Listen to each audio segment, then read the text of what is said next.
ang live-action One Piece Season 1 Episode 1 ang astig na Tagalog recap natin ngayong araw mga Juan. Ito ay isang adventure fantasy action TV program na napalabas noong 2023. Kamusta na kayo mga Juan? Huwag na nating patagalin pa at simulan na natin ating malupit na palabas.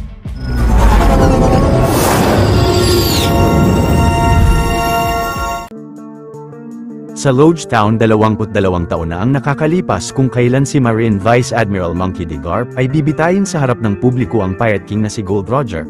Ang mga tao naman ay natanong sa Pirate King kung saan niya natago ang mga kayamanan niya.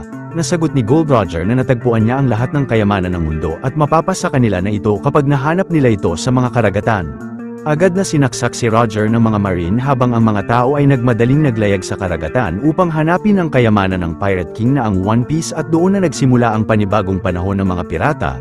Paglipas ng 10 taon sa Windmill Village, ang apo ni Vice Admiral Garp na si Monkey D. Luffy ay sinabi kay Captain Shanks na nais niyang sumali sa Red Hair Pirates crew nila.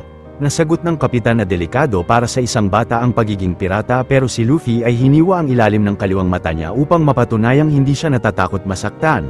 Agad na tinahi ni Captain Shanks ang sugat ni Luffy sa muka at sinabing hindi pa siya handang maging pirata. Kalaunan habang umiinom ng alak sina Shanks sa kalapit na bar ay galit na nasipa ni Luffy ang mga treasure chest nila sa tabi pero laking gulat ng batang makakita roon ng isang kakaibang prutas at naisipan niyang kainin ito. Samantala ang mga mountain bandits ay pumunta sa bar upang uminom ng alak pero nasabi ng kapitan na naubos na nila ang mga alak. Binigay ni Shanks sa bandit leader na si Higuma ang huling bote nila subalit inis na binasag ito ni Higuma. Nilinis naman ni Shanks ang natapong alak bago umalis ang grupo ng bar. Nakita ni Luffy ang pangyayari at inis na natanong kay Shanks kung bakit hindi siya lumaban. Nasagot ng kapitan na hindi lahat ng bagay ay dahas ang solusyon at nang galit na umalis si Luffy ay pinigilan siya ni Shanks ngunit napansin nilang nakain pala niya ang Gum Gum Devil Fruit nila. Noong sinasani ng batang Luffy ang bagong abilidad niya ay binalaan siya ng may-ari ng bar na si Makino na ang kapalit ng pagkain niya ng Devil Fruit ay mawawala ang abilidad niyang makalangoy. Si Captain Shanks naman ay nasabi kay Luffy na plano nilang hanapin ang One Piece ngunit posibleng hindi na sila makabalik. Ilang saglit ay bumalik sa bar sina Higuma upang uminom ng alak ngunit nang matapang na pinaalis sila ni Luffy ay nagalit sa kanya ang bandit leader. Pero pinigilan ni Captain Shanks si Higuma at kasama ang mga red-haired pirate crew ay magaling na kinalaban nila ang mountain bandits hanggang sa napabagsak nila ang mga ito. Subalit si Higuma ay nagawang maisakay si Luffy sa isang bangka palayo ng lugar ngunit biglang hinulog sila sa dagat ng isang sea creature at nalamon nito ang lalaki. Pero kalaunan ay mabilis na nakuha ni Shanks si Luffy mula sa dagat at galit na hinarap sila ng sea beast na ang Lord of the Coast Sea King. Si Shanks naman ay matapang na sinabihan ang dambuhalang nilalang na umalis sa harap nila at agad na sinunod nito ang utos niya. Subalit napansin ni Luffy na nalamon pala ng nilalang ang kaliwang kamay ni Shanks. Maya-maya pagbalik nila sa bayan ay naisipan ni Shanks na ibigay kay Luffy ang straw hat niya at sinabing kapag nagkita muli sila at isang malakas na pirata na ang bata ay maaari na niyang ibalik sa kanya ang sombrero. Pagkatapos ay nagpaalam na si Shanks kay Luffy. Maliit na pabor lang mga Juan, kung mahilig kayo sa mga ganitong Tagalog recap ay huwag niyong kalimutan na mag-subscribe sa channel natin dahil marami pa tayong upload na mga exciting na recap katulad nito. Sa East Blue Sea sa kasalukuyang panahon, sinabi ni Luffy sa isang news ko na plano niyang hanapin ang One Piece upang maging hari ng mga pirata ngunit inalisan siya ng ibon. Kalaunan nang napansin ni Luffy na masisira na ng tuluyan ang bangka niya ay mabilis na pumasok siya sa isang bariles. Maya-maya ay naanod ang bariles ni Luffy sa gitna ng matinding sagupaan ng Alvida Pirates laban sa pangpasaherong barko.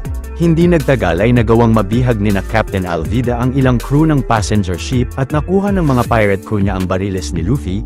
Kalaunan ay walang awang tinapos ng kapitan ng isa sa mga ito at pinalinis ang dugo nito sa crew niyang si Kobe. Pagsapit ng gabi sa Sixes Island, ang pirate bounty hunter na si Roronoa Zoro ay nagtirik ng mga kandila sa isang shrine at nilapitan siya ni Mr. Seven. Hinikayat si Zoro ni Seven na sumali sa grupo ng mga assassin nila na ang Baroque Works ngunit nang tumanggi ang lalaki ay mabilis na inatake siya nito. Pero ang pirate hunter ay magaling na kinalaban si Mr. Seven gamit ang mga katana niya hanggang sa nagawa niya itong mapabagsak. Samantala habang nasa lower deck ng barko ay napansin ni Kobe ang paglabas ni Luffy sa bariles pero sinabi niyang isa rin siyang pirata. Nasabi ng binatilyo na hindi mukhang pirata si Luffy dahil ang mga ito ay mga mamamatay tao at mga magnanakaw pero nasagot ni Luffy na hindi ganoon ang mga piratang kilala niya. Kalaunan habang natutulog ang mga crew ay naisipan ng binatilyong tulungan si Luffy na makatakas ng barko. Subalit paghawak ni Luffy ng sagwan ay aksidenteng napatunog niya ang bell ng poste at mabilis na sinugod sila ni Captain Alvida. Galit na inatake ng kapitan sina Luffy gamit ang duck-shaped club nito pero ang bida gamit ang kakaibang abilidad niya ay magaling na nakakaiwas siya sa lahat ng mga atake ng kapitan. Nang binaril si Luffy ng isang crew ay nabalik niya ang bala nito rito at mabilis na ginamit ng bida ang gum-gum pistol attack niya upang mapatalsik si Alvida mula sa barko. Kinatakot naman ng mga crew ang abilidad ni Luffy at hinikayat niya si Kobe na sumama sa kanya.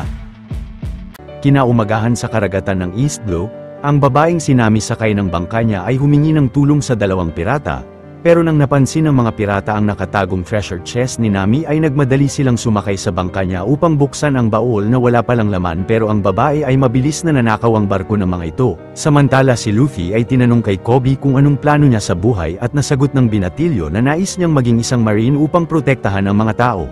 Si Luffy naman ay naisipang puntahan nila ang pinakamalapit na marine base upang makasali roon si Kobe habang siya ay kukunin ang mapa ng Grand Line upang mapuntahan ang lugar at mahanap niya roon ang One Piece. Maya-maya ay narating nina Luffy at Kobe ang Shells Town kung nasaan ang 153rd Marine Branch at naisipan nilang kumain muna sa isang bar. Nandoon rin pala si Nami at nakipag-flirt siya sa isang marine at kalaunan ay pumasok sa bar si Zoro dala ang labi ni Mr. Seven. Ang isang bata ay binigyan si Zoro ng mga rice ball pero aksidenteng nabangga niya si Helmeppo na kinagalit niya sa bata at tinapakan niya ang pagkain.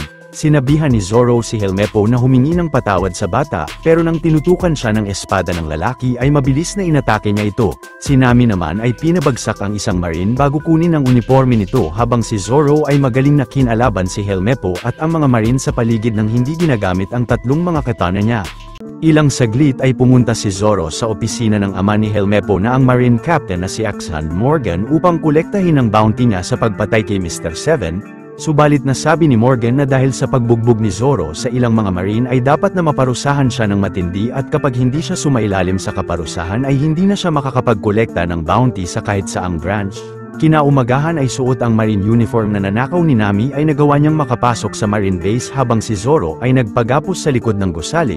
Maya-maya ay tinahak ni Luffy ang sewers upang makapasok sa loob ng base ngunit napunta siya sa lugar kung saan nakagapos si Zoro at doon sila nagkakilala. Hinikayat ni Luffy si Zoro na sumali sa pirate crew niya pero tumanggi ang lalaki at tinanong niya siya kung anong pinakaninanais niya. Nasagot ni Zoro na napangako niya noon sa isang tao na magiging pinakamagaling na swordsman siya pero si Luffy ay tinanggal ang gapos ng lalaki kahit pa alam niyang hindi ito sasali sa crew niya bago siya bumalik sa sewers. Maya-maya si Helmeppo sa silid na hawak ang katana ni Zoro ay biglang pinasok ng lalaki at kinuha sa kanya ang sandata niya. Samantala si Nami ay pinasok ang stockroom ng base upang nakawin ang Grand Line map at nalaman niya sa isang marine na nakatago sa opisina ni Morgan ang mapa. Ngunit nang nakita si Nami ng lalaking ninakawan niya ng uniform ay mabilis na pinatumba ng babae ang dalawang marine. Bigla namang bumagsak si Luffy sa stockroom at sinabi niya kay Nami na narinig niya ang mga nasabi ng mga marine kanina kaya't plano niyang maunahan ng babaeng makuha ang mapa sa opisina ni Captain Morgan. Subalit biglang nakaharap ng dalawa si Morgan at si Nami ay nagdahilan sa kapitan na naaresto niya ang lalaking iyon dahil sa pagdahilan nito ng kaguluhan sa bayan. Kahit pa nagdududa ay inalisa ni Captain Morgan ang dalawa pero si Nami ay nakuha pala ang mga susi ng kapitan dahil isa siyang magaling na magnanakaw. Hinikayat naman ni Luffy si Nami na sumali sa pirate crew niya ngunit tumanggi ang babae. Subalit nalaman ni Morgan sa mga tauhan niya na pinasok sila ng mga pirata habang sina Nami ay napasok ang opisina ng Marine Captain at sinimulan nilang hanapin sa loob ang Grand Line map. Pero si Luffy ay nagawang makita ang sekretong vault ng kapitan sa sahig ngunit agad na sinimulang wasakin ni Morgan ang pinto ng opisina niya. Ngunit dahil hindi mabuksan ni Nami ang vault ay buong lakas na tinanggal ito ni Luffy mula sa sahig na kinatalsik nila palabas ng gusali.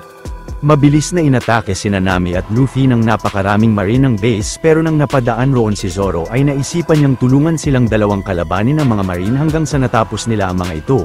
Subalit galit na hinarap ang tatlo ni Captain Morgan at habang patuloy na kumakalaban ng mga marine si Nami ay buong lakas na pinagtulungang kalabanin nina Zoro at Luffy ang kapitan. Subalit dahil nahirapan ang dalawa na makipagsagupaan sa kalaban ay napagdesisyonan ni Zoro na gamitin ang pangatlong katana niya.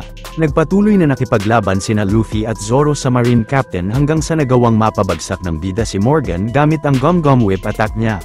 Pagkatapos ay tinulungan ni Zoro sina Luffy na madala ang vault sa barko ni Nami pero nang tinutukan sila ng baril ni Helmeppo ay mabilis na sinuntok ito ni Kobe bago magpaalam ang binatilyo sa grupo.